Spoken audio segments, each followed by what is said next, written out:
दिनांक 11 फरवरी 2025 दिन मंगलवार को जन स्वराज पार्टी की संगठन विस्तार को लेकर बैठक की गई। इस बैठक में गया जिला के अनुमंडल, प्रखंड, पंचायत, बूथ स्तर पर संगठन विस्तार का निर्णय लेते हुए 116 लोगों को जोड़ा गया। बैठक में गया जिला प्रभारी तजम्मुल खान, गया जिला अध्यक्ष रिजवान खान, जिला प्रवक्ता मुहम्मद कलीमुल्लाह अंसारी के साथ कई कार्यकारिणी सदस्य शामिल हुए। देखिए, संगठन पर ही आज हम लोगों ने मीटिंग रखा था। जो दिशा निर्देश हम लोगों को पटना से मिलता है उसके मुताबिक हम लोगों को ज़िला का संगठन मजबूत करना है, अनुमंडल का संगठन मजबूत करना है, प्रखंड स्तर होते हुए पंचायत और बूथ तक हम लोगों को जाना है। और जन स्वराज के जो सिपाही हैं ये सभी स्तर पे जन स्वराज को मजबूत करने पे तत्पर हैं। इसमें हम लोगों की 2-3 मीटिंग हो चुकी है। अभी आज हम लोगों का मुख्य जो मुद्दा था वो पहले हम लोगों ने 148 आदमी की कमेटी का अनाउंसमेंट किया था ज़िला सतह पे। आज हम लोग 116 आदमी को जोड़ करके हम लोग 216 ज़िला कमेटी का आज प्रॉपर वे में ऐलान हो गया और वो सब जन स्वराज को मजबूत करने में लगेंगे। प्रशांत जी का कहना है कि जब वो सत्ता में आएंगे तो जो वाइन की जो बिक्री रोकी गई है उसको चालू करवाएंगे, स्टूडेंट लोगों के लिए नए नए चीजें वो लाएंगे। आप क्या कहना चाहेंगे? देखिए, जो सरकारें चल रही है जी, ये सरकारें बहुत कुछ सोच करके, बहुत कुछ अध्ययन कर करके ये योजना या लागू नहीं करती है।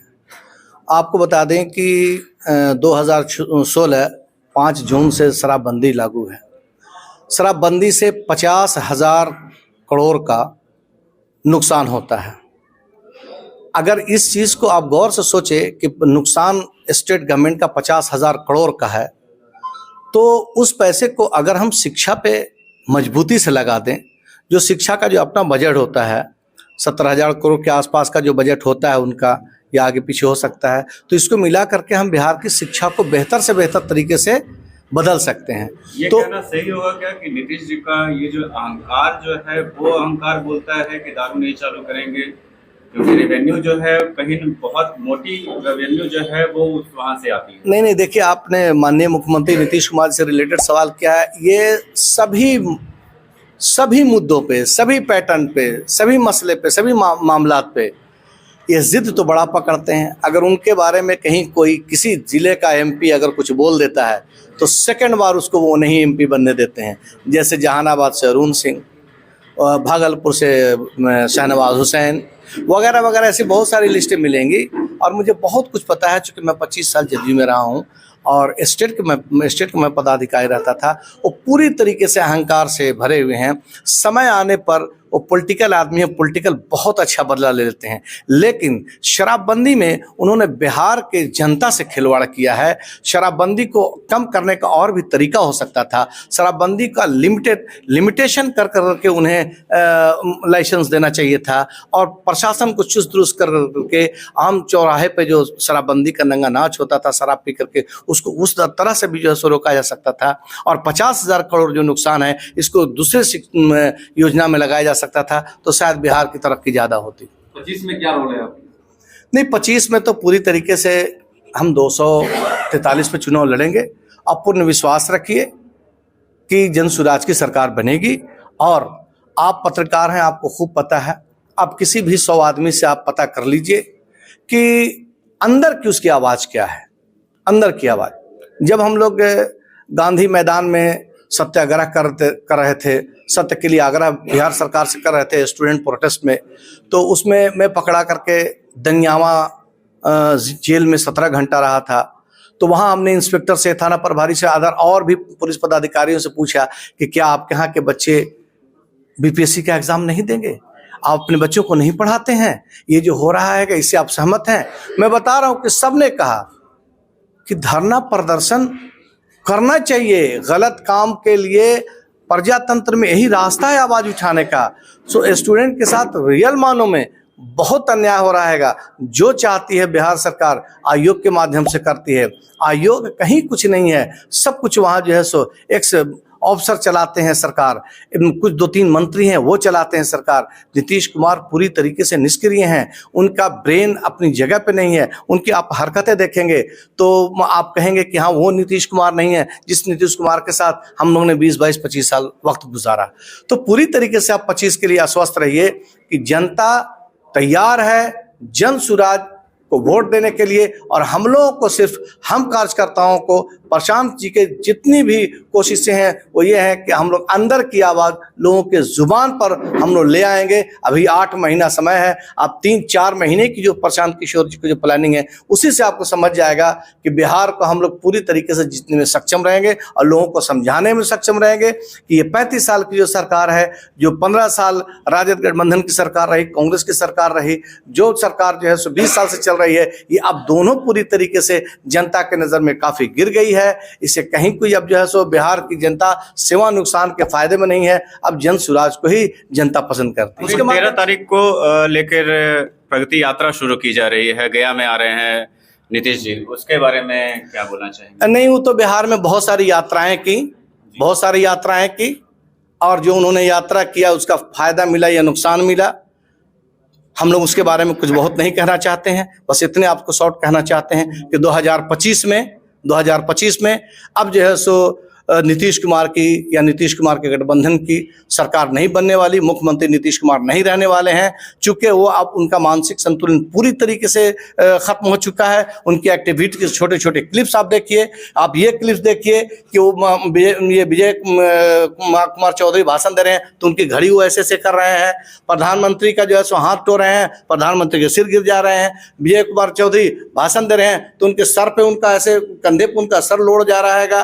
फिर इस तरीके की बहुत सारी हरकतें, औरतों के बारे में उन्होंने विधानसभा का जितनी शर्मनाक बात की, अभी तक के इतिहास में प्रजातंत्र में इतना घटिया शब्द का इस्तेमाल किसी ने नेता नहीं किया। सब लोग जानता है कि शादी के बाद क्या होता है, सब लोग जानता है कि हमारी उत्पत्ति धरती पर कैसे हुई, ये पूरी दुनिया जानती है, लेकिन उसके लिए पर्दा है। हमारे भारतीय संस्कृति में इसके लिहाज में सबसे ज्यादा खूबसूरती है हमारे भारतीय संस्कृति का। इन्होंने जबरदस्त अपमान किया है, औरतों पर कीचड़ उठा करके उनके जो नेता बोले हैं उनकी भी माँ होंगी, उनकी भी बहन होंगी, उनकी भी भगनी है, उनकी भी भतीजी हैं, कैसा सुनने में लगा होगा। इसलिए अब नीतीश कुमार पूरी तरीके से मानसिक संतुलन उनका खराब हो गया है। अब वो मुख्यमंत्री बनना नहीं चाहते, अब नहीं बनेंगे, ये आप जान लीजिए। अब सिर्फ और सिर्फ जन सुराज ही रहेगा बिहार में, इसको आप जान लीजिए। आगामी विधानसभा के लिए क्या आपका रणनीति क्या होगी? नहीं, आगामी विधानसभा के लिए ही हम लोग हर 2 दिन 3 दिन पे मीटिंग कर रहे हैं। हम अपने लोगों को पूरी तरीके से तैयार कर रहे हैं।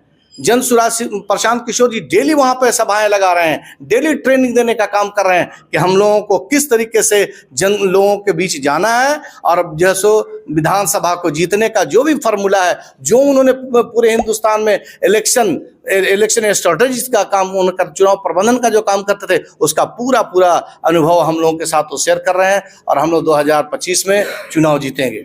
कई नेताओं का कहना है कि जो प्रशांत किशोर दूसरे पार्टी के लिए उन्होंने रणनीति तैयार किया, दूसरे पार्टी को जिताया उन्होंने, और अपने ही पार्टी को वो नहीं जिता पाए। नहीं, देखिए, हम लोग तो इस हमारी रणनीति का ये भी एक हिस्सा हो सकता है। प्रशांत किशोर जी की रणनीति का ये भी एक बड़ा हिस्सा था कि देखते हैं कि मैं जमीन पे कहाँ